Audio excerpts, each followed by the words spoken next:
If you want to create an opening, don't follow this method.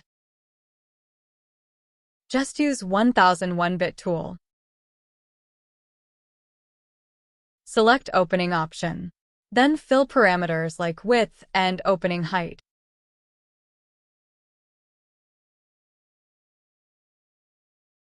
Then double-click over wall to create opening. That's it. If you really like my content, please follow. Thank you.